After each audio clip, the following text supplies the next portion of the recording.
प्रधानमंत्री ने बीते 2 दिन देश के लिए बेहद ही महत्वपूर्ण रहे हैं। उन्होंने श्रीलंका यात्रा के दौरान कई ऐसे समझौते किए जिनका आने वाले दिनों में दोनों देशों के रिश्तों में गर्माहट देखने को मिलेगी। वैसे तो मोदी की श्रीलंका की यह चौथी यात्रा थी, लेकिन इस बार की यात्रा चीन के मद्देनजर बिल्कुल अलग थी। पीएम ने इस यात्रा के जरिए एक तीर से कई निशाने साध लिए हैं और जब इस कामयाब यात्रा के बाद पीएम मोदी देश लौटे तो तकनीकी कौशल में भारत का लोहा मनवाने वाले ऐसे ब्रिज को देश को समर्पित किया कि पूरा देश इस पर नाज कर रहा है।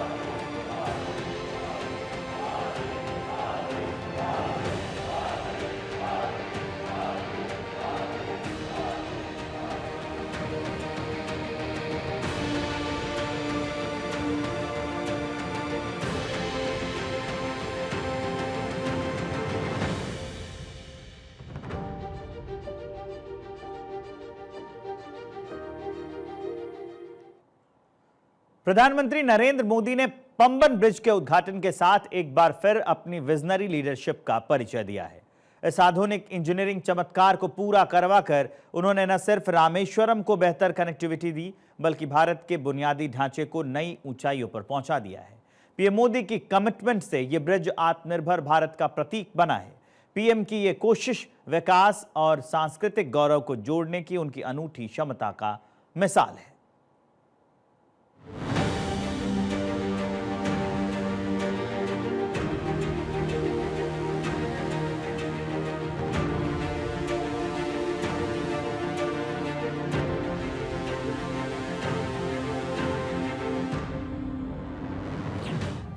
पीएम मोदी के साथ दिव्य संयोग।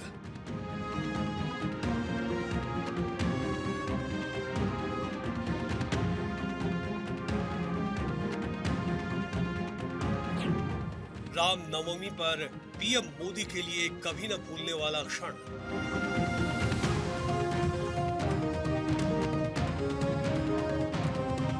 प्रधानमंत्री मोदी के लिए ये पल अद्भुत था,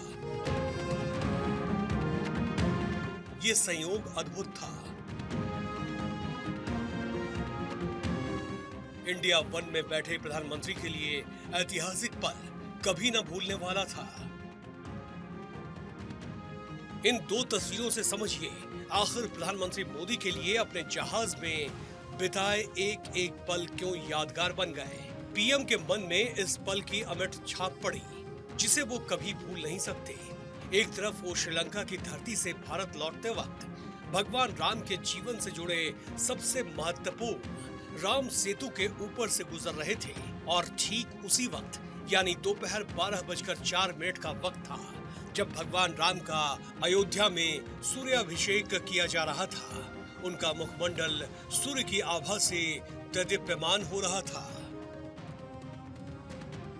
यही वजह है कि प्रधानमंत्री मोदी इस क्षण को अपने सोशल पोस्ट पर शेयर कर खुद को सौभाग्यशाली मानते हैं, और हो भी क्यों ना, ये सौभाग्य बिरले ही जो मिलता है। प्रधानमंत्री मोदी ने अपने एक्स पोस्ट पर क्या लिखा, ये अगर आप जान लेंगे तो समझ जाएंगे कि आखिर प्रधानमंत्री के लिए ये वक्त इतना महत्वपूर्ण क्यों था। प्रधानमंत्री ने एक्स पर लिखा, कुछ समय पहले श्रीलंका से लौटते समय मुझे राम सेतु के दर्शन करने का सौभाग्य मिला, और ये दिव्य संयोग की बात है कि उसी समय हुआ जब अयोध्या में सूर्य तिलक हो रहा था। दोनों के दर्शन करके धन्य हो गया। प्रभु श्री राम हम सभी को जोड़ने वाली शक्ति हैं, उनकी कृपा हम सभी पर सदैव बनी रहे। एक्स के इस पोस्ट के शब्दों पर गौर कीजिए तो आप समझ जाएंगे मर्यादा पुरुषोत्तम राम प्रधानमंत्री मोदी के आदर्श क्यों हैं।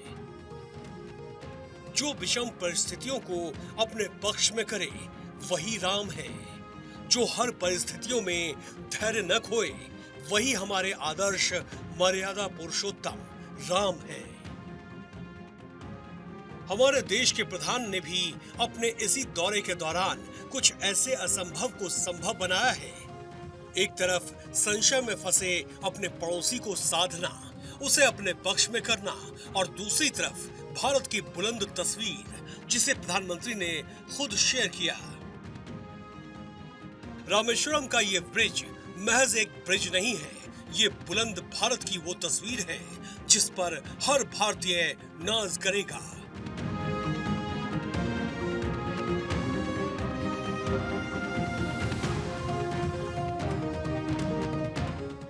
तमिलनाडु के रामेश्वरम में एशिया के पहले vertical lift span railway bridge यानी नए पंबन ब्रिज को देश को समर्पित किया गया। करीब 2.5 किलोमीटर लंबे ब्रिज की नींव नवंबर 2019 में प्रधानमंत्री मोदी ने ही रखी थी। ये ब्रिज रामेश्वरम पंबन द्वीप को भारत के मुख्य भूमि तमिलनाडु के मंडपम से जोड़ता है। इस ब्रिज को डबल ट्रैक और हाई स्पीड ट्रेनों के लिए डिजाइन किया गया है।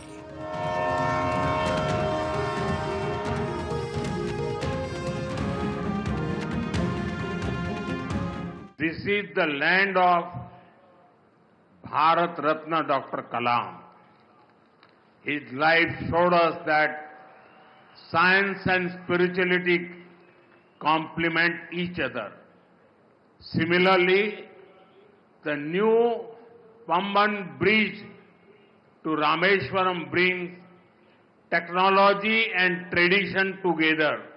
A town that is thousands of years old is being connected by a 21st century engineering wonder. I thank our engineers and workers for their hard work. This bridge is India's first vertical lift railway sea bridge. Big ships will be able to sail under it. Trains will also be able to travel faster on it. ये भारत की तकनीकी कौशल में लोहा मनवा देने वाली तस्वीर है। शीर्ष गुणवत्ता वाला ऐसा निर्माण जिसे देखकर हर भारतीय का सीना चौड़ा हो जाता है।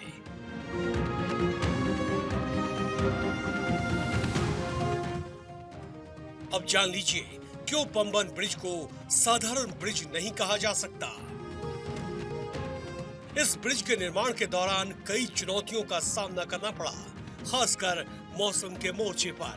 पूरे साल मौसम में उतार चढ़ाव देखने को मिला।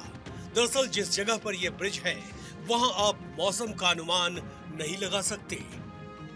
यहाँ मिनटों में बदल जाता है मौसम।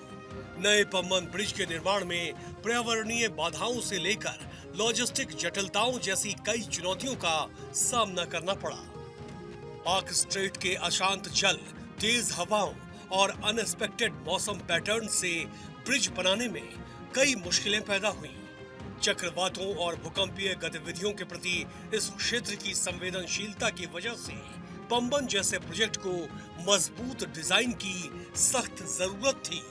हालांकि इन तमाम मुश्किलों के बावजूद नया पंबन ब्रिज बनकर तैयार है। पंबन ब्रिज की कुछ और खासियतें आपको आगे बताएंगे, लेकिन पहले जान लीजिए पीएम मोदी ने आज रामनवमी के मौके पर देशवासियों को ये गिफ्ट क्यों दिया है। रामेश्वरम में पंबन ब्रिज का उद्घाटन किया गया है। रामेश्वरम को मंडप से जोड़ेगा पंबन ब्रिज। देश का पहला वर्टिकल लिफ्ट समुद्री ब्रिज है पंबन ब्रिज। रामनवमी के दिन पीएम मोदी के हाथों उद्घाटन किया गया। रामेश्वरम के राम सेतु में हिंदुओं की गहरी आस्था जुड़ी हुई है। पंबन ब्रिज निर्माण पर कुल 535 करोड़ रुपए की लागत आई है। Pamban Bridge is an engineering marvel. It's the first vertical sea bridge in our country. It brings the world's best technology to Tamil Nadu. Pamban Bridge is also a pearl of Tamil culture. It's a milestone in our dream for becoming a developed nation, Vikasit Bharat. Steel से बने नए bridge पर polysiloxane coating की गई है, जो इसे जंग और समुद्र के नमकीन पानी से बचाएगी। पुराना पुल 2022 में जंग लगने की वजह से बंद कर दिया गया था। इसके बाद रामेश्वरम और मंडपम के बीच रेल कनेक्टिविटी खत्म हो गई थी। प्रधानमंत्री मोदी के लिए पंबन ब्रिज की चुनौती कम नहीं थी, लेकिन भारतीय इंजीनियरों ने ये कमाल भी कर दिखाया। इसलिए इतने बड़े तकनीकी कौशल को देश को समर्पित करने से पहले प्रधानमंत्री मोदी ने रामेश्वरम के रामनाथ स्वामी मंदिर में दर्शन और पूजन भी किए। तमिलनाडु विधानसभा चुनाव 2026 के मद्देनजर भी मोदी की रामेश्वरम यात्रा बेहद महत्वपूर्ण है, क्योंकि भाजपा के दक्षिण भारत में पैठ बढ़ाने की ये रणनीति का हिस्सा है। रामेश्वरम एक प्रमुख हिंदू तीर्थ स्थल है। हिंदुत्व का संदेश भी मजबूत होता है, जो भाजपा का मूल वोट आधार है। जाहिर है, इससे तमिलनाडु में भाजपा के सीमित उपस्थिति को बढ़ाने, विपक्षी द्रविड़ पार्टियों को चुनौती देने और मतदाताओं से भावनात्मक और आर्थिक जुड़ाव स्थापित करने की कोशिश में मील का पत्थर साबित होगा। Bureau report, Bharat 24। नया पुल मजबूत, सुरक्षित और तकनीकी रूप से उन्नत है, जो भविष्य की जरूरतों को पूरा करेगा। आइए इसके अंतर को बारीकी से हम आपको समझाते हैं। पुराना पुल करीब 100 साल पुराना था, जबकि नया पुल अगले 100 साल तक सुरक्षित रहने वाला है। पुराने पुल में जो कैंटिलीवर तकनीक का इस्तेमाल किया गया था, जबकि नए पुल में वर्टिकल लिफ्ट सी ब्रिज का इस्तेमाल किया गया है। पुराना जहां दोनों तरफ से ऊपर उठता था, वहीं जो पंबन पुल है वो वर्टिकली एक बार में पूरा पुल ऊपर उठ जाएगा। पुराना पुल सिर्फ 19 मीटर ही ऊंचा था, जबकि नया पुल इसे 3 मीटर ज्यादा ऊंचा है।